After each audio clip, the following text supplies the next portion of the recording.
और इन 9 में सबसे श्रेष्ठ जो स्वामी नृसिंहाश्रम जी थे, इसके बाद और के बीच के पुत्रों में थे श्री व्यास मिश्र जी महाराज। ये अपने समय के अद्भुत विद्वान, प्रसिद्ध ज्योतिष शास्त्र के पारंगत ज्ञाता थे। आयुर्वेद में बहुत ही इनको ज्ञान था। समस्त स्मृति, समस्त पुराणों के पूर्ण ज्ञाता श्री व्यास मिश्र जी थे। इनका ज्योतिष का ऐसा ज्ञान था कि व्यक्ति सामने आए, बस उसी समय से गणना करके उसकी कुंडली बना देते, उसके जीवन की पूरी गाथा बता देते। केवल सामने आने पर भाल की रेखा, हस्त रेखा देखने की जरूरत नहीं थी। समय से सामने व्यक्ति आया और पूरा उसका भविष्य बता दिया। ऐसा ज्ञान था ज्योतिष का, पूर्ण भविष्य के ज्ञाता। ये केवल ज्योतिष के ही ज्ञाता नहीं थे, वह हम श्री युगल सरकार के चरणारविंद के अद्भुत अनुरागी भी थे। उत्तम कुल में जन्म, समस्त शास्त्रों का ज्ञान और प्रिया प्रीतम के चरणारविंद की अद्भुत भक्ति से युक्त थे। व्यास मिश्र का ऐसा मृदु स्वभाव था, ऐसे भागवतिक सद्गुण थे कि जो देखता वो आकृष्ट हो जाता। इनके भाई तो इन्हें प्राणों से भी अधिक प्यार करते थे। व्यास मिश्र जी का समय पर सुंदर ब्याह हुआ। बड़ी ही सुशीला और पातिव्रत धर्म से युक्त ताराजू नाम की कन्या से इनका ब्याह हुआ। बहुत सौंदर्यमयी, बहुत सुशील और पतिव्रता थी। व्यास मिश्र के पास ऐश्वर्य की कोई कमी नहीं थी, कुल परंपरागत संपत्ति थी ही, और ज्योतिष शास्त्र के प्रभाव से बड़े बड़े धनी मानव पुरुष इनके चरणों में सुंदर भेंट अर्पित करके अधीनता स्वीकार करते थे। कुल परंपरागत संपत्ति और अपने प्रभाव से प्राप्त संपत्ति से पूर्ण राज्य वैभव जैसा सुख था। और उस समय दिल्ली के तख्त पर बादशाह सिकंदर लोधी विराजमान था। उसका शासनकाल सन 1489 से सन 1517, संवत 1546 से 1574 तक था। ये सिकंदर लोधी निपुण शासक के साथ कट्टर मुसलमान था। उसने मथुरा को देखा कि यहां बड़ा भक्ति भाव है, तो आक्रमण करके पूरी मथुरा को तहस नहस करवा दिया, लुटवा लिया, और ये आदेश जारी कर दिया कि कोई भी मथुरा का ना किसी भी हिंदू की दाढ़ी मुछ नहीं मुड़ेगा, कोई भी तिलक लगाए, कंठी बांधे, भगवान नाम उच्चारण करते नहीं दिखाई देगा। सिकंदर लोधी इतना कट्टर, अपने धर्म का पालन करने वाला और हिंदू धर्म का विनाशक था। अब हिंदुओं को इस तरह से सताने वाले इस मुसलमान शासक के हृदय में कैसे परिवर्तन होता है, ये महापुरुषों का प्रभाव होता है। एक दिन ऐसा हुआ कि वो बैठ करके अपनी सभा में ये बात रखी कि हम ये चाहते हैं कि पूरे विश्व में हमारा अधिकार हो और कोई भी विघ्न बाधा, कोई भी संकट हमें परास्त न कर पावे। इस पर विचार विमर्श किया जाए कि हमको क्या करना चाहिए ऐसा जिससे हमारा राज्य बढ़ता चला जाए, हमारा शासन अक्षुण्ण रहे, कोई भी बाधा हमें परास्त न कर पावे। उन सलाहकारों में कुछ धार्मिक भी थे। उन्होंने कहा कि हिंदू शास्त्रों में एक शास्त्र है ज्योतिष शास्त्र। ज्योतिष शास्त्र ऐसा है जो आगे आने वाली शुभ अशुभ गतियों का ठीक निर्णय बता देता है। आपके जीवन में क्या होने वाला है पहले से आपको पता चल जाएगा।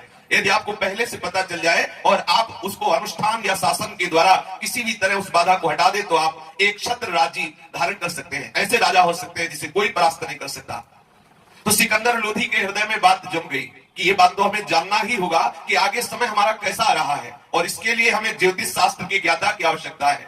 विचार विमर्श में ये बात सामने आई कि इस समय भारत में प्रसिद्ध ज्योतिषाचार्य श्री व्यास मिश्र जी हैं, जो देववन में विराजमान हैं। बादशाह ने अपने राजकीय कर्मचारियों को आदेश दिया कि आप जाइए और हमारा आदेश दीजिए, उनको सुनाइए व्यास मिश्र जी को कि बादशाह ने तुम्हें याद किया है और वो दिल्ली में यहां आकर सभा में उपस्थित हो।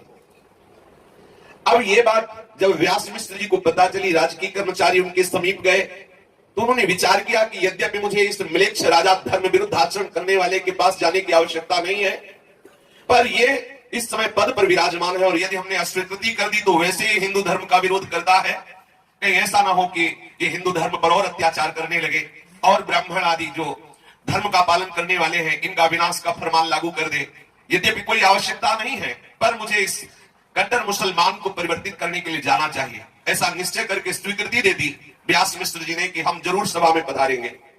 श्री व्यास मिश्र जी भगवत स्मरण करते हुए इस बादशाह सिकंदर लोधी के दरबार में गए। 4 श्रीफल लिए हुए थे, नारियल फल। बादशाह सिकंदर लोधी ने जे ही देखा कि सभा में व्यास मिश्र जी पधार रहे हैं, उनके मुखारविंद पर ऐसा भागवतिक तेज था। जो सदैव अपने धर्म का पालन करते हैं, भगवत आराधन में तन्मय रहते हैं, उनके मुखारविंद पर एक भागवतिक तेज होता है जो दुष्ट हृदय वालों को भयभीत कर देता है, हतप्रभ कर देता है, तेजहीन कर देता है। अद्भुत प्रसन्नता, अद्भुत तेज से युक्त मुखारविंद को देखकर बादशाह एकदम आश्चर्यचकित हो गया, हतप्रभ हो गया और आसन से उठकर खड़ा होकर मधुर वचनों से सम्मानित करते हुए मिश्र जी का स्वागत किया। व्यास मिश्र जी सामने गए, बादशाह के सामने 4 नारियल फल रखा और सम्मान पूर्वक झुकते हुए उसको मंगल आशीर्वाद दिया। इस चेष्टा से बहुत प्रसन्न हुआ बादशाह, हृदय उसका आनंदित हो गया कि ऐसा ऐसा तेजवान, ऐसी नम्रता। अब कुछ उसने प्रश्न किए जो अपने बीते हुए काल की और आगे हुए आने वाले काल की जानकारी कराने वाले थे। व्यास मिश्र जी ने तत्काल ज्योतिष शास्त्र के द्वारा उसके बीते हुए समय की घटनाओं को और आगे आने वाली घटनाओं को बताया। अब उसको समझ में आ गया कि वास्तविक ज्योतिष शास्त्र के विशारद हैं। प्रार्थना की कि मैं पहला प्रश्न तो ये करता हूं कि कोई आता है तो एक भेंट देता है, आपने 4 श्रीफल क्यों दिए, एक ही काफी था। तो व्यास मिश्र जी ने कहा हमारे सनातन धर्म में परम फल है अर्थ धर्म काम मोक्ष। भगवत आराधन करने वाले संत महात्मा या अपने धर्म का पालन करने वाले ब्रह्मत्वेद से संपन्न जो ब्रह्म ऋषि जन है, ये जब किसी पर प्रसन्न होते हैं तो चारों प्रदान कर देते हैं, धर्म अर्थ काम मोक्ष। ये धर्म अर्थ और काम मोक्ष का प्रतीक है ये 4 नारियल के फल। यदि आप हमारी आज्ञा का पालन करेंगे, हमारे अनुसार से आप शासन करेंगे, तो आपके धर्म की वृद्धि होगी, आपको अर्थ की प्राप्ति होगी, आपकी कामनाओं की पूर्ति होगी और आप समस्त बंधुओं से मुक्त भी हो जाएंगे। कोई भी बाधा आपको परास्त नहीं कर सकती। अद्भुत विद्वता और अद्भुत ज्योतिष का चमत्कार देख करके वो झुक गया और उसने अपने राजगुरु पद पर श्री व्यास मिश्र जी को विराजमान करने का निवेदन किया। यद्यपि व्यास मिश्र जी को आवश्यकता नहीं थी, पर ऐसे उद्दंड राजा को धर्म के द्वारा शासित करने के लिए और हिंदू धर्म की बढ़ोतरी के लिए, लोग अपने धर्म का पालन कर सके, इसलिए उन्होंने इसका राजगुरु पद स्वीकार कर लिया। वो अपनी तरफ से श्री व्यास मिश्र जी के घर में संपूर्ण राज्य की व्यवस्था और 4000 अशर्फी प्रति महीने पहुंच जाएंगी घर में, ऐसा अपनी तरफ से कहा। प्रति महीने 4000 अशर्फियां और संपूर्ण राज्य की शासन से संपूर्ण सुख सामग्री की व्यवस्था। यद्यपि पहले से उनके गृह में सब विराजमान था। श्री व्यास मिश्र जी आनंदित होकर उसे कहा कि जब तुम्हें आवश्यकता हो हमें बुला लिया करना। हम अपने गृह में जो ठाकुर जी विराजमान किए हैं उनकी आराधना में तत्पर हैं। जब आपका हुक्म होगा तब हम दरबार में उपस्थित हो जाया करेंगे, हम बराबर आपके साथ नहीं रह सकते। उसने निवेदन किया कि हमें सुख मिलेगा यदि हमारे साथ रहोगे। तो प्रायः व्यास मिश्र जी बिना बुलाए भी आ जाते और बैठ करके उसे ठीक धर्म का उपदेश करते। एक कट्टर मुसलमान जो ऐसा हिंदू धर्म के विरुद्ध आचरण करने वाला था, अपने प्रताप से उसको दबा करके ठीक धर्म में चलने वाला बना दिया। एक दिन व्यास मिश्र जी ठाकुर सेवा करके अपने घर में विराजमान थे। तारा रानी धीरे से समीप आकर उनके चरणों को सहलाने लगी और अश्रु विमोचन करते हुए कहने लगी कि भगवान श्री हरिप्रिया के प्रताप से संपूर्ण सुख घर में विराजमान है। राजा महाराजाओं जैसे भोग ऐश्वर्य और सब व्यवस्थाएं हैं, लेकिन ये सारी व्यवस्थाएं हमें जला रही है। व्यास मिश्र जी ने कहा इसका कारण, उन्होंने कहा कोई पुत्र नहीं है, ये सब भोग वैभव सामग्री सब किस काम की। अगर एक भी पुत्र हो तो हृदय में शीतलता हो जाए। इस भोग सामग्री को कोई भोगने वाला नहीं, कोई अधिकारी नहीं, कोई संतान नहीं, बार बार मेरे हृदय में बात क्लेश प्रदान कर रही है। व्यास मिश्र जी विद्वान थे, उन्होंने कहा कि देखो हमने ज्योतिष शास्त्र में भी देखा, ज्योतिष शास्त्र के अनुसार कि हमारे भाग्य में संतान सुख नहीं है। आप प्रभु की सेवा में मगन रहो, व्यर्थ में ऐसा संकल्प ना करो जो असंभव है। ऐसी वार्ता ही हो रही थी कि भगवत इच्छा से वीतराग परमहंस परिव्राजकाचार्य श्री नृसिंहाश्रम स्वामी जी, जो सदैव तीर्थों में भ्रमण करते रहते थे, गंगा यमुना की परिक्रमा करते रहते थे, सदा ब्रह्म चिंतन में निमग्न रहते थे।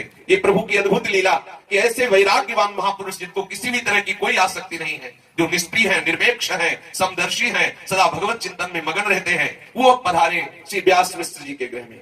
दंपति श्री व्यास मिश्र जी और तारा रानी ने जो ही देखा कि शरीर से तो ये बड़े भ्राता वैसे परमहंस शिरोमणि हैं, बड़े आह्लादित हुए।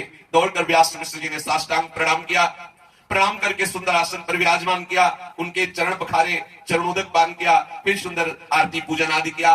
फिर धीरे धीरे एक चरण श्री व्यास मिश्र जी और एक चरण श्री तारा रानी धीरे धीरे चापने लगे। लोक व्यवहार की दृष्टि में पूछा ही जाता है आप कैसे हो। स्वामी जी ने पूछा कहो व्यास मिश्र कैसे हो, तो व्यास जी ने कहा भगवान आपके चरणों की कृपा है। पर जब तारा रानी की तरफ दृष्टि डाली तो उदास चित्त बैठी हुई थी। पूछा श्री स्वामी नृसिंहाश्रम जी ने कि बेटा तुम क्यों उदास हो, क्या परेशानी है। तो तारा रानी ने कहा प्रभु आप जैसे महापुरुषों की कृपा प्रसाद से लौकिक पारलौकिक किसी भी सामग्री या किसी भी पद प्रतिष्ठा की हमारे हृदय में कोई चाह नहीं है। बस एक बात हमारे हृदय को जलाती है कि कोई संतान नहीं है, कोई पुत्र नहीं है। ये सब वैभव संपन्न घर हमें काटने को दौड़ता है, बादशाह भी अधीन है जब इनके, तो फिर हमें और क्या चाहिए। भगवत आराधना हो रही है, समस्त भोग सामग्रियां हैं, बादशाह अनुकूल है, अब हमें किसी अन्य आशीर्वाद की आवश्यकता तो है नहीं। एक ही उदासीनता है कि कोई यदि सुंदर पुत्र होता तो हृदय में आह्लाद हो जाता। श्री स्वामी जी महाराज व्यास मिश्र जी की तरफ देखा तो उन्होंने भी अपनी ग्रीवा नीचे झुका ली, मानो मौन स्वीकृति करी कि जो तारा रानी के हृदय में है वो उचित ही है। स्वामी जी महाराज व्यास मिश्र जी से कहा कि मानो तारा रानी को ये बात पता नहीं, लेकिन आपको तो पता है, आप ज्योतिष शास्त्र के पारंगत विद्वान हैं, तो आपने अपनी भाग्य रेखा नहीं देखी कि आपको इस जन्म में क्या आगे जन्म में भी संतान योग नहीं है, तो फिर जो भाग्य में नहीं ऐसा आप क्यों प्रयास कर रहे हैं, आप ऐसी बात ही क्यों मन में लाते हैं। तारा रानी बीच में ही बोल उठी कि भगवान, आप जैसे महापुरुषों का आश्रय लेने पर यदि हम भाग्य रेखा के ऊपर ही आधारित रहे, हमारा सारा विधान भाग्य रेखा पर है, तो आप जैसे परमहंस वीतराग महापुरुषों का प्रभाव क्या। यदि सारा का सारा खेल भाग्य से ही है तो आप जैसे महापुरुषों का प्रभाव क्या। हम आपकी शरण में हैं, आप कृपा करके हमारे हृदय के इस ताप को दूर कर दे। हमारे हृदय में प्रबल कामना हो गई है कि कोई हमारे एक संतान होनी चाहिए। आप कल्पतरु हैं, आपको क्या दुर्लभ है, क्या आप हमारी भाग्य इस रेखा को बदल नहीं सकते। स्वामी जी, आप आश्रयदाता हैं और जो आपके चरणों का आश्रय लेने उसकी कोई भी कामना बकाया है, ऐसा कैसे हो सकता है। तारा रानी की बात सुनकर श्री स्वामी नृसिंहाश्रम जी कुछ क्षण मौन रहे और तारा रानी को आश्वासन देते हुए कहा, आप चिंता मत करें, प्रभु का जो विधान होगा वो परम मंगलमय होगा। ऐसा कह के वहां से चल पड़े और एकांतिक निर्जन वन में जाकर योगी थे, पद्मासन लगाया और स्वरूप स्थित हो गए, क्योंकि इधर उधर के चिंतन में जो आत्मज्ञानी पुरुष होते नहीं फंस गए, तत्काल भगवत चिंतन करते हुए स्वरूप स्थित हो गए। उसी समय उन्हें आकाशवाणी सुनाई दी।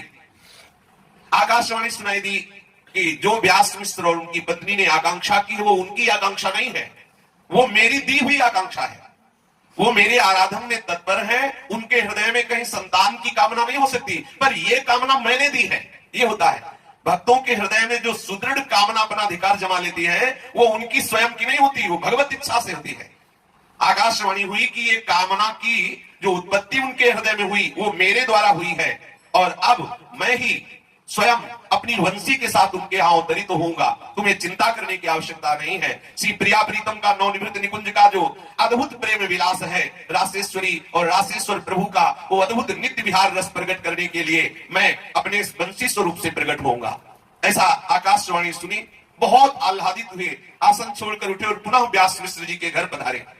व्यास मिश्र और तारा रानी ने जे ही देखा नृसिंहाश्रम के मुखारविंद पर अद्भुत प्रेमानंद की लहरें उठ रही थी, समझ गए कि कोई महामंगल मोदमयी बात है। हमें लगता है हमने जो प्रार्थना की थी उस प्रार्थना का कोई भागवतिक संकेत इनको प्राप्त हुआ है। स्वामी जी मिश्र दंपति को बैठाल करके बताया कि मैं ध्यानस्थ हो गया, ध्यानस्थ में मुझे आकाशवाणी सुनाई दी, वो सारा वृत्तांत तुमको कहकर सुनाया और कहा कि तुम्हारे गर्भ में साक्षात श्री लाल बिहारी की प्रेम स्वरूपा वंशी जो पुत्र रूप में पधार रही है। ये बात सुनते ही दंपति के आनंद का ठिकाना न रहा। कुछ समय में वंशी स्वरूपा श्री हितजू महाराज श्री तारा रानी के गर्भ में प्रवेश हुए। अब तो माता तारा रानी के हृदय में अपार आनंद और तारा रानी के स्त्री अंगों में अद्भुत तेज प्रकट हो गया। जैसे माता देवकी का वैसे ही सौंदर्य महामहिमा में था, पर जब श्री बिहारी जो महाराज उनके गर्भ का आश्रय लिया हो गया, देख से देखते ही लगता था इस बार जो गर्भ होने वाला है कोई महातेजस्वी है, ऐसा पहरेदारों को भी अनुभव होने लगा था। ऐसे ही तारा रानी के गर्भ में प्रियाजू की निज सहचरी हित सजनी लालजू के कर कमल में विराजमान वंशी स्वरूप प्रियालाल के हृदय में विराजमान हित स्वरूप श्री तारा रानी के गर्भ में आए। गर्भ काल में ही श्री तारा रानी जी को अनेक अनेक निकुंज की महिमामयी लीलाएं स्फुरित होने लगी, अनुभूतियां होने लगी। नेत्र खुले रहते और अचानक दिखाई देते कि अनशन पर भुज दिए बिलोकन इंदु बदन बिबियोर, गलबैया दिए हुए एक दूसरे में दृष्टि लगाए हुए प्रिया प्रीतम विराजमान है।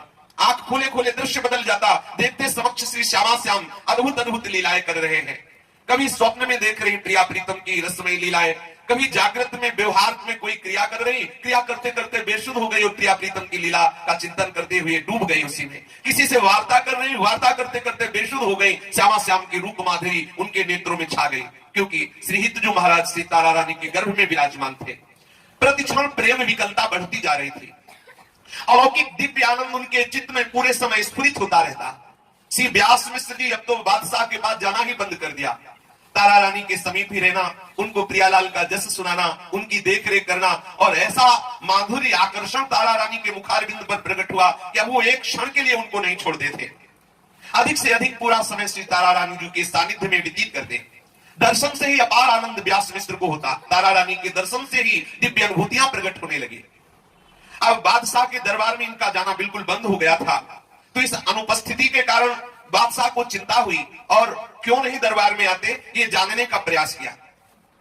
उनका दर्शन नहीं हो रहा, इसका कारण क्या है, इसलिए उसने राजकीय कर्मचारी भेजे। व्यास मिश्र के सामने जाकर राजकीय कर्मचारियों ने निवेदन किया कि बादशाह ने आपका चिंतन किया है कि आप वहां उपस्थित क्यों नहीं होते, उसका ठीक कारण बताइए। बादशाह की उस निवेदन को सुनकर के व्यास मिश्र जी ने कहा कि अब मैं स्वयं आकर के वहां बताऊंगा। व्यास जी बादशाह के समीप गए और कहा, भगवान की अहेतुकी कृपा से हमारे पुत्र नहीं हो रहा था, तो अब हमारी पत्नी अर्धांगिनी गर्भवती हुई है। अद्भुत तेज है हमारी पत्नी के मुखारविंद पर, तो मुझे अकेला छोड़ने की इच्छा नहीं होती, इसीलिए मैं दरबार में उपस्थित नहीं होता हूं। उनकी सेवा, उनकी संभाल यही हमको ही करनी है, इसलिए हम यहाँ दरबार में नहीं आ पा रहे हैं। बादशाह ने कहा, ये तो सब बातें ठीक है, लेकिन जिस पद पर आप विराजमान हो आप उस पद का भी तो ध्यान दीजिए। अब हमारी इच्छा है कि मुझे आगरा जाना है, क्योंकि आगरा इसी सिकंदर लोधी का बसाया हुआ था। सिकंदर लोधी बादशाह ने कहा कि आगरा जो सामाजिक व्यवस्था एवं अर्थव्यवस्था है तो मुझे जाना पड़ता है, इस बार मैं सोचता हूं कि तुम हमारे साथ ही आगरा जाओ। अब व्यास मिश्र इस बादशाह की बात सुनकर मौन हो गए कि इस समय हमें अति आवश्यकता है पति का स्वरूप, जो पत्नी का संग देना, उनकी सेवा शुश्रूषा कराना, उनकी देखरेख करना, और एक तरफ राजगुरु का पद। इस समय इसकी आज्ञा का उल्लंघन हम कर नहीं सकते। थोड़ी देर मौन रहे, विचार करते रहे कि हे प्रभु क्या करूं जिससे ये हमारी बात बन जाए कि मुझे इसके साथ आगरा जाना ना पड़े। विचार किया कि रास्ते में पड़ता है ब्रजधाम, और ये है मुसलमान धर्म का पालन करने वाला, तो यदि हम इससे ये कहें कि आगरे चलते हुए हमारी इच्छा है कि हम ब्रजधाम का दर्शन करें, तो ये ब्रजधाम के तो दर्शन करेगा ना, ये कहेगा कि हम तो आगरा जाएंगे, आप ब्रजधाम दर्शन करके समय हो तो चले आना, तो इसका साथ छूट जाएगा। ऐसी युक्ति विचारी। श्री व्यास मिश्र जी ने बादशाह से कहा कि भगवान, ब्रजधाम दर्शन की हमारी प्रबल इच्छा पहले से ही हो रही थी। जब आप आगरा जाने की बात कर रहे हैं तो हमें ऐसा लगता है कि हमें आदेश दे दीजिए, तो आपके साथ में ब्रजधाम तक तो चलूंगा, फिर वहां हम ब्रजधाम के दर्शन करेंगे और आप आगरे चले जाना। उसने कहा, नहीं नहीं, हम भी आपके साथ देखेंगे ब्रज का क्या स्वरूप है। व्यास मिश्र जी की ये युक्ति भी काम नहीं करी। अब तो वो संकुचित हो गए, उदास हो गए कि अब क्या करें, इसके साथ जाना ही होगा। अब वो देवन आए और तारा रानी से संकुचित होकर के कहा कि बादशाह ने तो हमें आदेश कर दिया है कि उसके साथ हमें आगरा जाना है। यद्यपि हमने बीच में युक्ति चलाई कि हम ब्रजधाम में प्रभु की जो लीला स्थलियां हैं उनका दर्शन करेंगे, पर उसने कहा हम भी साथ तुम्हारे दर्शन करेंगे। अब हमको तो जाना ही पड़ेगा और तुम्हें छोड़ना हमें बिल्कुल अच्छा नहीं लगता इस अवस्था में। तारा रानी ने कहा, ये तो और सौभाग्य की बात है, गर्भस्थ शिशु का महामंगल करने के लिए हमें ब्रजधाम का दर्शन अति अनिवार्य है, हम भी आपके साथ चलेंगे। बोले, ऐसी अवस्था में ब्रजधाम के दर्शन करने की बात ये बिल्कुल ठीक नहीं है, आपको चलना ठीक नहीं है, आप कहीं कष्ट में ना हो जाए। उन्होंने कहा, नहीं, श्रीहरि हमारी रक्षा करेंगे, हम तो आपके साथ चलेंगे ही। आप यदि मुझे अकेले छोड़कर जाएंगे तो उचित नहीं है, मैं आपके साथ ब्रजधाम दर्शन करने चलूंगी। वो अपनी बार बार बात व्यास मिश्र जी कहते कि आपको इस अवस्था में चलना ठीक नहीं है। अंतिम निर्णय यह हुआ कि हम जरूर ब्रजधाम के दर्शन करते हुए आपके साथ ही रहेंगे।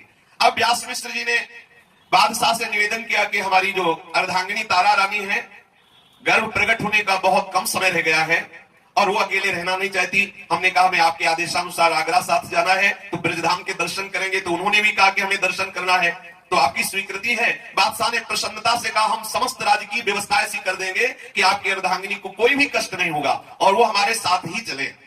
बादशाह के आदेश हुआ, बहुत सी सेविकाएं तारा रानी की सेवा में और राज्य की व्यवस्था। व्यास मिश्र जी, तारा रानी जी एवं बादशाह अपने परिकर सहित दिल्ली से जब आगरा जाने के लिए इधर आया, तो ब्रजधाम में जो दिव्य दिव्य प्रभु की लीला स्थलियां हैं वहां पड़ाव पड़ते, खूब कीर्तन होता, सुंदर सुंदर दर्शन करते और उस स्थान का लीला महात्मा श्री व्यास मिश्र जी गान करते। बड़ा आनंद की वर्षा होती। एक तो वैसे ही प्रेम धाम है, कोई महापुरुष भगवत लीला का गायन करे, भगवान नाम का गायन करे, तो यहाँ तो सहजानंद स्फुरित हो रहा है। विशेष आनंद के, यद्यपि बादशाह की कोई रति नहीं थी, पर वो आनंद का प्रभाव ऐसा कि वो भी आनंदित हो जाता। कभी कभी तो ऐसा आनंदित हो जाता कि उसको ये लगने लगता कि मैं आगरा ना जाऊं, अधिक समय यहीं ब्रजधाम में रहूं। बड़े बड़े मुसलमान भी भक्त हुए हैं जिनको आकर्षित करके लाल बिहारी ने अपना गुलाम बना दिया है। रसखान जी, रहीम जी और भी कई ऐसी मुगलारी हुई है जो हमारे लालजू की दासी बन गई है। ये उन्हीं का अद्भुत घर है, ये ब्रजधाम हमारे लाल बिहारी बिहारिंदू का निज महल है। अब जिस समय ये दर्शन करते हुए ब्रजधाम के आगरा की तरफ जा रहे थे तो पास में बाद ग्राम पड़ता है। बाद ग्राम पहुंचते पहुंचते तारा रानी को पीड़ा प्रारंभ हो गई। उन्होंने व्यास मिश्र जी को सूचना दी कि बहुत जोर से पीड़ा हो रही है, अब हम चलने में असमर्थ हैं, समझ गए, हमें लगता है कि गर्भ के प्रकट होने का समय आ रहा है। तत्काल बादशाह को सूचना की, वहीं शिविर डाल दिए गए, सुंदर सुंदर व्यवस्था कर दी गई। एक विशाल वट का वृक्ष था, उस वृक्ष के नीचे तारा रानी की व्यवस्था की गई। आज भी वहीं एक छोटा सा वट वृक्ष है, जो पूर्व वट वृक्ष था वो अंतर ध्यान हो गया है। उस विशाल वट वृक्ष के नीचे शिविर लगाया गया। बहुत सी सात्विक वृत्ति वाली दासियों को तारा रानी जी की सेवा में सतर्क कर दिया गया। अब महाप्रभु श्री हरिवंश चंद्र जी के प्रकट होने का समय आया। बसंत ऋतु, वैशाख का महीना, एकादशी तिथि, दिन सोमवार, शुक्ल पक्ष, प्रातः काल अरुणोदय की वेला। महाप्रभु श्री हरिवंश चंद्र जी प्रातः काल अरुणोदय वेला में, दिन सोमवार, तिथि एकादशी और जन्म समय संवत 1502 और संवत 1559 में महाप्रभु प्रकट हुए। हरिवंश चंद्र जी महाप्रभु के प्रकट होने के समय एक अद्भुत चमत्कार हुआ।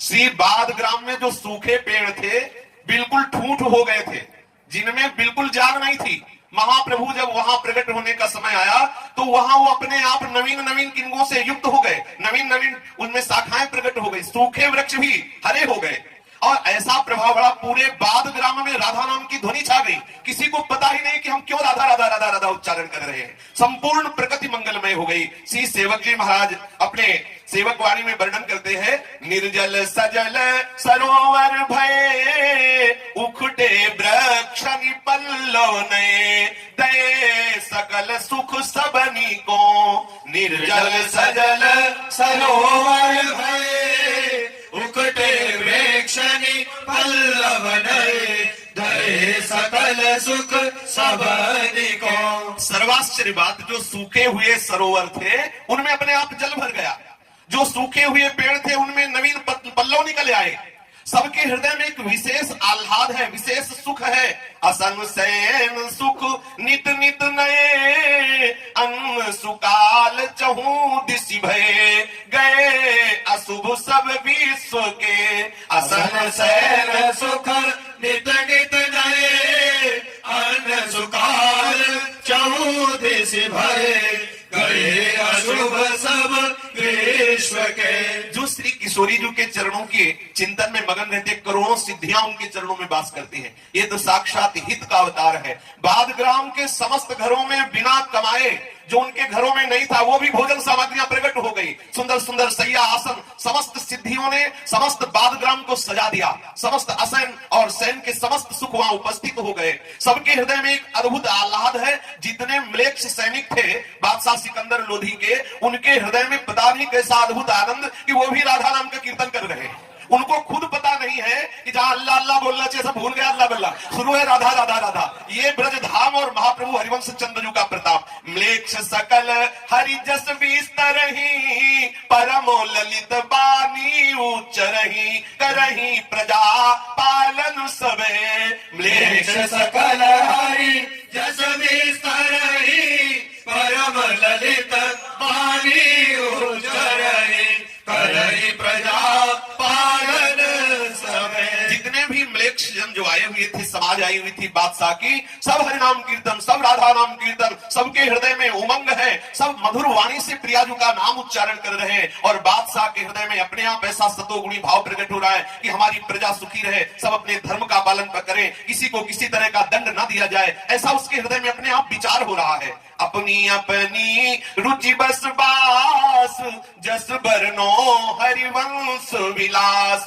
श्री हरिवंश ही गाई हो। अपनी अपनी रुचि बस बास, जस बरनो हरिवंश विलास, श्री हरिवंश ही गाई हो। ऐसी अनुकूलता प्रकट हो गई कि सब जिसकी जैसी रुचि थी सबकी रुचि पूर्ण होने लगी। बिना प्रयास के सारी अनुकूलताएं समस्त ब्रजधाम में छा गई। हितजू के प्रकट होने के समय सबकी जिनकी जो जो इच्छा थी सब अनुकूलता पूर्ण होने लगी। सबके हृदय में निर्भयता आ रही है, सबके हृदय में एक आह्लाद प्रकट हो रहा है, क्योंकि महा आह्लाद इनके आदेश से रसमयी लीलाएं करते हैं। महा आह्लाद स्वरूप है हमारी प्यारी जू और प्यारे जू। ये ऐसी इच्छा शक्ति है, संधि शक्तियां हैं सजनी जू, जैसा जैसा है सोचती वैसे वैसे प्रियालाल लीला करते। सखियन के उर ऐसी आई तो ब्याह विनोद रचे सुखदाई, बन गए दूल्हा दुल्हन हमारे प्रिया प्रीतम। इन्हीं की इच्छा से नित्य विहार प्रकट हुआ है। मैं ऐसे हरिवंश चंद्र की अद्भुत प्राकट्य का अद्भुत विलास वर्णन करता हूं। जितने ब्राह्मण थे सबके हृदय में 6 कर्म अपने आप प्रकट हो गए। महाप्रभु के प्रकट होने के समय चलहि सकल जन अपने धर्म, ब्राह्मण सकल करहि सठ कर्म, भर्म सबन को भाजियो। चलहि सकल जन अपने धर्म, ब्राह्मण सकल करहि सठ कर्म, भर्म